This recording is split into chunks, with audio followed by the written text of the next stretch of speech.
Hello my dear friends, मैं आज आप लोगों को त्रिकोणमितीय सर्वसमीकरण यानी कि सूत्र के बारे में बताना चाहता हूं। जैसे क्लास 10 के एनसीईआरटी मैथ में जैसे त्रिकोणमिति चैप्टर एक प्रमुख चैप्टर है, जिनमें से हर साल लगभग 20 अंक बोर्ड एग्जाम में पूछे जाते हैं। तो यहाँ पे हम लोगों को जैसे सर्वसमीकरण से यानी कि त्रिकोणमिति जो सर्वसमीकरण है, त्रिकोणमितीय सर्वसमीकरण हम लोगों को याद रखना बहुत ही जरूरी है। यदि हम लोग एग्जाम में बैठते हैं और उस समय हमें सूत्र याद ना रहे तो क्या हम लोग उस मैथ्स का सॉल्व कर सकते हैं? तो इसके लिए सूत्र का याद रखना बहुत ही जरूरी है। तो मैं आज आप लोगों को सूत्र इस तरह से दिखाऊंगा और बताऊंगा ताकि आप लोग एक बार इसे देखने पर आपको पूरी तरह से याद हो जाए। तो मैं पहला सूत्र लेना चाहूंगा, जैसे कि पहला त्रिकोणमितीय सर्वसमीकरण जो होगा ये हो जाएगा इसे sine theta into cosec theta.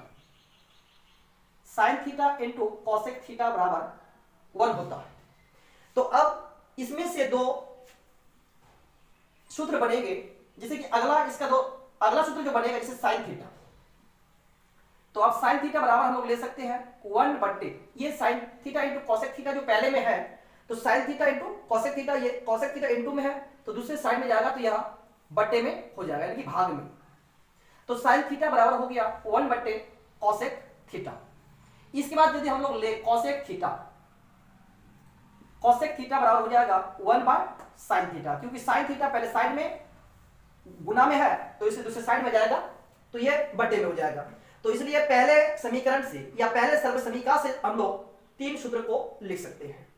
अगला हम लोग सूत्र लेंगे, जैसे कि हम लोग जानते हैं tan theta into cot theta. तो tan theta into cot theta बराबर होता है 1। तो इसलिए अब यदि हम लोग ले कि tan थीटा बराबर हो जाएगा अब 1 बाय कॉट थीटा, और यदि अगला ले जैसे कॉट थीटा ले तो 1 बाय tan थीटा हो जाएगा। तो इस तरह से हम लोग एक सूत्र से कई सूत्र, मतलब कि इसके जरिए और भी सूत्र लिख सकते हैं। तो यदि हम लोग को tan theta into cot theta याद रहता है तो अगली इसका जो सूत्र होगा tan थीटा बराबर 1 बाय कॉट थीटा, और कॉट थीटा बराबर हो जाएगा 1 बाय tan थीटा।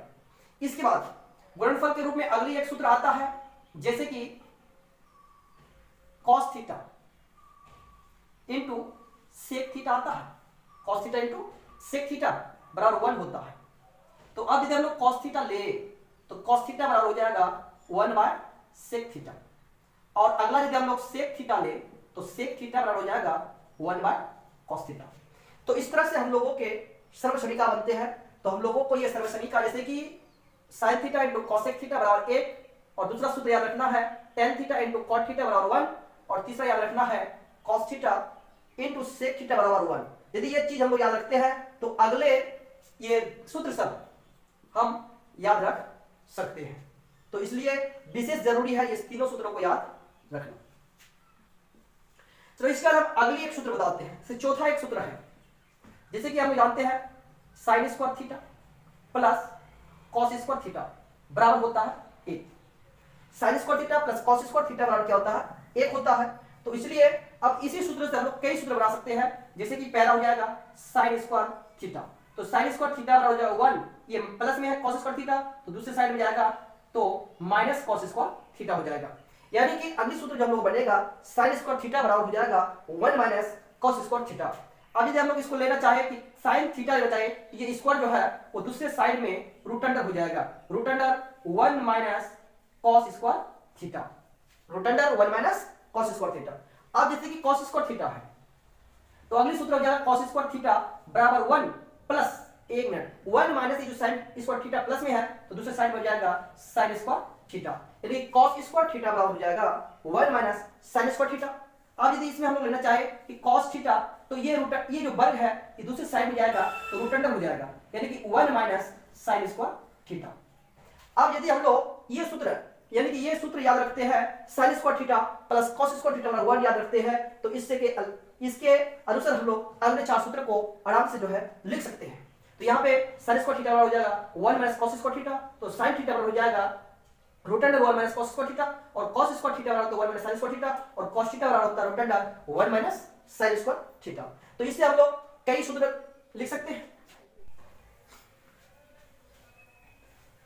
इसके बाद अगला सूत्र आता है पांचवा, जैसे कि sec square theta minus tan square theta बराबर होता है 1।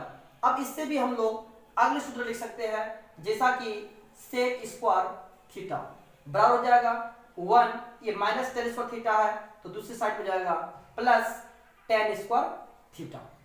तो यहाँ पे सेक स्क्वायर थीटा, अब यहाँ पे हम लोग लिख सकते हैं सेक थीटा। तो सेक थीटा बराबर ये जो वर्ग है, पहले साइड पे जो वर्ग है दूसरी साइड में वो रोटेंडर हो जाएगा, यानी कि रोटेंडर 1 प्लस टेन स्क्वायर थीटा।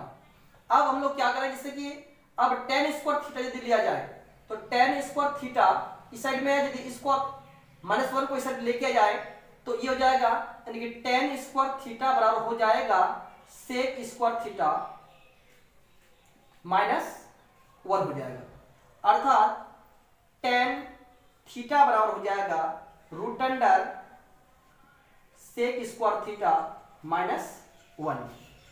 इसके बाद नंबर 6 में क्या है कि cosec square theta minus cot square theta बराबर 1 होता है। Cosec square theta minus cot square theta बराबर होता है 1। तो कॉसेक थीटा क्या हो जाएगा, यानी कॉसेक स्क्वायर थीटा बराबर हो जाएगा 1 माइनस कॉट स्क्वायर थीटा के दूसरी साइड हो जाएगा प्लस कॉट स्क्वायर थीटा, अर्थात कॉसेक थीटा बराबर हो जाएगा root under 1 plus cot square theta. अब यदि हम लोग कॉट स्क्वायर थीटा लेते हैं तो कॉट स्क्वायर थीटा बराबर हो जाएगा cosec square theta minus 1। Cosec square theta minus 1 हो जाएगा, तो कॉट थीटा बराबर हो जाएगा कॉसेक स्क्वायर थीटा, यानी कि root under cosec square theta minus 1। तो इस तरह से ये हुआ सर्व समीकरण, यानी कि एक सर्व समीकरण यदि हम लोग को याद रहता है तो उसकी जगह हम लोग और भी आगे 4 सर्व समीकरण को खुद लिख सकते हैं। इसलिए ये प्रमुख सर्व समीकरण जो है याद रखना बहुत ही जरूरी है। चलो इसके बाद अगले सर्व समीकरण एक आता है, जैसे कि टेन थीटा। तो टेन थीटा बराबर होता है साइन थीटा बटे कॉस थीटा, और इसको हम लोग लिख सकते हैं टेन स्क्वायर थीटा बराबर हो जाएगा साइन स्क्वायर थीटा बटे कॉस स्क्वायर थीटा। और अगला एक प्रमुख सूत्र है, जैसे कि हम लोग टेन का उल्टा कॉट थीटा, तो कॉट थीटा बराबर हो जाएगा कॉस थीटा बटे साइन थीटा।